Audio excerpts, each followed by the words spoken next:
you use ezQuote all the time, right? I love it. That's good, because I'm going to get you to show the viewers how to do one of these things. Have you got it open at the moment? Oh, open and ready to go, as usual. I'm going to share my Yeah, can you share your with you screen? guys? Let's turn this into a little bit of a bit of an ezQuote commercial. How about we do a commercial a commercial ezQuote? Yeah, I can see that. Yep. All right. Perfect. Okay. So can you run us through from start to finish, and if we can just check out that multiple rails thing as well at some point. Of course, not a problem. So the first thing to pick on the ezQuote, if we're talking about a roof mount project, let's do a commercial roof system. Let's do a commercial tilt. Yeah, a flush tin commercial. Actually, let's make it a little bit more difficult. Awesome. Yeah. Let's do a Cliplock, flush Cliplock. Right. Okay, Cliplocks. Take it away. All right. So we're gonna call this Cliplock test run. Mm-hmm. Customer name. I'm gonna put my own name. Mm-hmm. We're gonna have different countries, so it could be either for Australia or New Zealand. Let's click Australia. Then we'll select New South Wales. Mm-hmm. Product type. This is a section. We have to consider two things when using the ezQuote on roof mount. The first would be selecting the product type. That will drive the product underneath it. So if we select product type Cliplock, this will change the next two steps that you will select. So you can basically Cliplock anchorings is a non-penetrative interface for Cliplock range of roof. So normal standards would be Cliplock 700 Classic, Cliplock 700 High Strength, Stramit Speed Deck Ultra. Now the interesting thing about this is that we show the interface on the right and the panel, the roof sheets that they are compatible with. So if we wanna play around with and know a little bit more about what range of roof sheets can I install, then we just select another interface. We have 4 interfaces here. So the IO9 is compatible for 8 roof sheets, as you can see on its right. If we select the ERI29, it's for a specific 305 long line. The ERI32 is for Cliplock 406. And finally, the ERI34, which is our crown jewel. I'm particularly proud of this interface. It's unbelievable, and it's the interface that has the wider roof sheet range. So you can anchor to 13 types of roof sheets, and it's a pretty easy setup with the ERI34. So I'm gonna use this one of this example. And if you want a flush installation on top of the non-penetrative interface, we have to select tin. But before I go into there, we have to imagine that we are creating a system from the roof up and not the other way around. Why? Because the first thing that you select is the type of interface. That will drive the product type. When you select the interface and the product type, then you have different options. You can have tin or ERI05 CM. That's click module. Yep. And easy the cross click. connect. Yep. Okay. And the cross connect. Let's just to make this nice and vanilla. Let's just go with the IO5 tin, straight tin. That's excellent. Then we click next step. So that's the basic information. The second step, it's the module information. So in here, there is a range that if we are unaware of, we just simply click here and it will give us the range of panels allowed for this product. So I will, let's just, for this example, I will use a 750 panel long.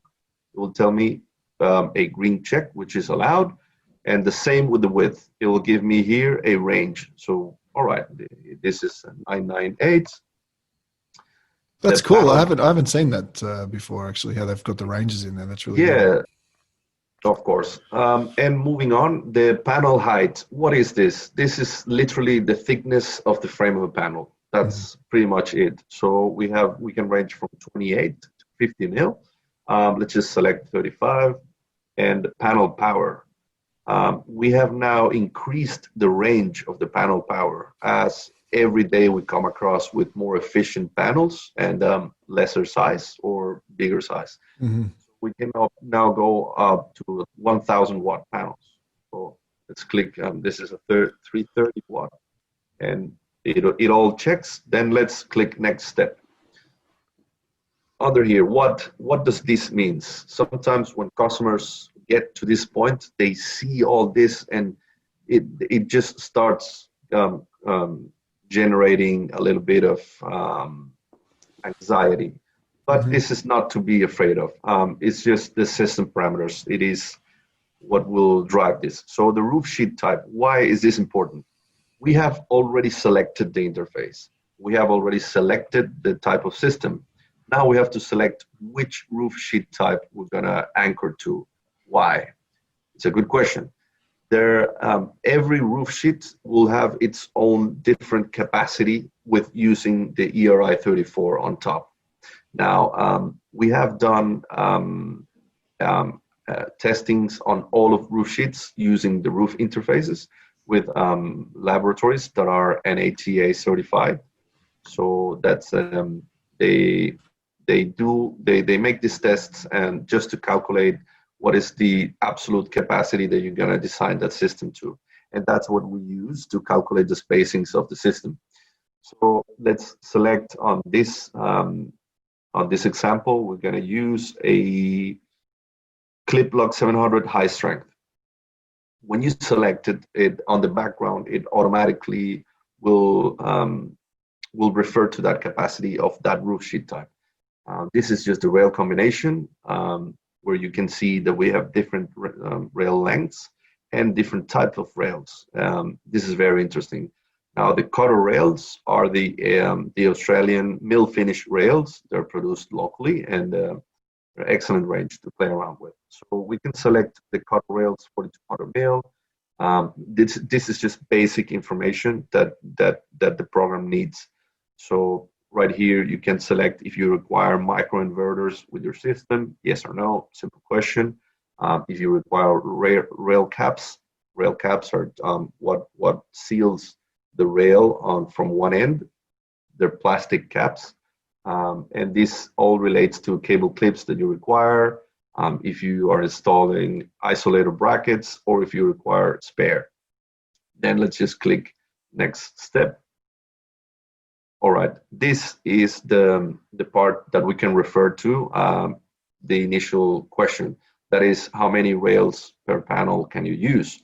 So we have developed by extensive testings for 2, 3, and 4 rails per panel solutions.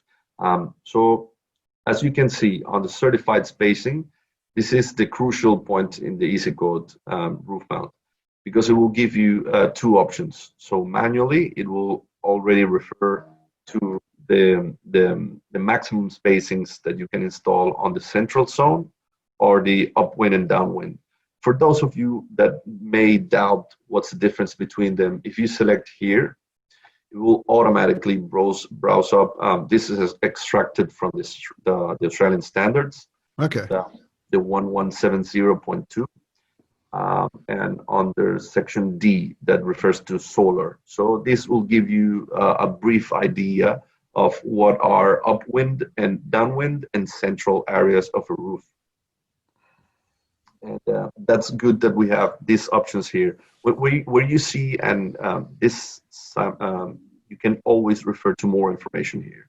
It's good that you guys know about it. And so just back to the rail counts per. So this is referring to what we were talking about before, right? So yes.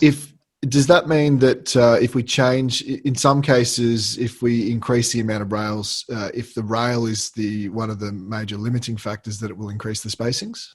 Well, yes, that is correct, Sean. And as you can see, if we select 2 rails per panel, then you can see immediately the installation spacing will vary. If you select 3, it will be wider spacings. If you select 4, it will be even wider spacings on the most critical areas. And this all correlates with the wind region, the terrain category, and the height of the building. Okay. Why And is some that? and some of the cutters might ask, why is there a max spacing and an installation spacing? That's a good question. Sometimes when you have purlins, or when you want to install, well, in this case we don't have purlins, we have roof sheets. So you have the ribs of the roof. Mm-hmm. The ribs of the roof are separated. In this case, the Cliplock 700, the distance will be 203 millimeters between ribs. 233. Yep. 233. Sorry. Yeah. It's Cliplock 700. Yeah. 233, as you can see here. Apologies. Mm-hmm. So what does that mean? That means, all right, if I can install at a maximum 15, 60, 100 mil, then if you need to count how many ribs you can install with, not exceeding this maximum spacing. But this gives you the option to install at a lesser spacing. Let's say you want to install at 699 millimeters, and it will allow you to do so because it's within that range. Okay, because so that's the case where the rails are running perpendicular to the ribs, right? That's so does that correct. mean if we change that to the rails were running parallel, as in the same direction as the ribs, okay, it changes to the same spacing. Gotcha. It changes, and it will not let you go beyond this point. A message will appear that installed spacing must not be greater than maximum spacing. But you can go on a lesser size, so you can install at 1 meter, and the program will allow you to do so. Cool. That is correct. So you can. This is just a reference to attach to, and specifically, this is very important when we design roof systems. The terrain category, and this is all correlated, as I said before. So if you select a different terrain category, you will have different spacings. Also, the roof angle and the building height, it will evidently affect that spacing as well. So for this exercise, we're going to select a wind region B and building height 15 to 20 meters and a terrain category 2.5. Now, what does this mean? As you can see, the building height is one of the factors that will reduce the spacing dramatically. So as you can see, if we select a different heights, we'll have either greater spacings or reduced spacings. For the maximum spacing, it's even 684, the maximum on the central areas.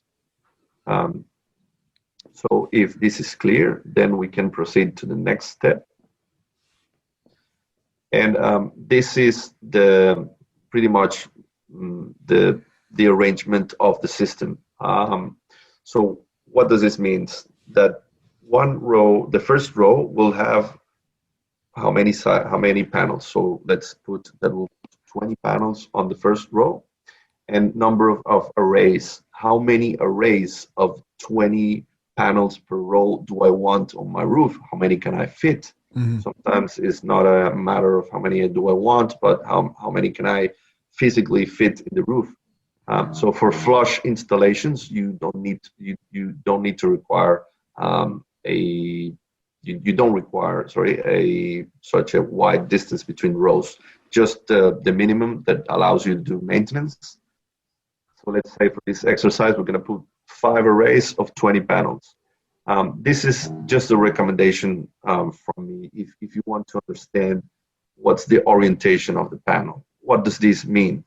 This means that either your portrait or landscape, the direction of the rails with regards to the panel. How do they run? How do the rails run with regards to the panel? Okay. So this gives you 2 options to go, and also where you can install central zone or upwind and downwind. And if you're still doubt, then you can still refer to this image right here, and it will just pop up through, and it will give you options to add different arrangements. So let's say I have 5 rows, I have 5 arrays of 20 panels, but I require 2 arrays of 12 panels. It's as simple as just adding it. Now, this first number you cannot edit. It's just, it will give you 1 row. Then you can add as many configurations as you want. You can put that you 10 So I panels. think the number of rows is talking about, like, I think that would change, for example, if you were doing a double tripod, right? Then that would change to a 2, because you've got correct. Also, 2 panels that's rather correct. than 1. Yeah. Okay. Some systems that we offer can give you 1 row or 2 rows per system, Sure. such as the Solar Terrace also, and many other products. So if right here we can see, and this is very interesting, the total power of the system. This will give you, depending on the module information, a total system size, array count, and the total panel count. If you want to double check, is my system size what I'm calculating, if it's reflected on the actual system size that I want, so you can check this here. And if everything checks up, and we just click next step, this is basically the end of the story. It will give you a list of materials. Now, this list of materials you can print and send to your distributor, and then they will provide the price and logistics and lead times for this. And that's great. And I'll put a link to the distributors in the comments below for any of the viewers that need to find a Clenergy distributor.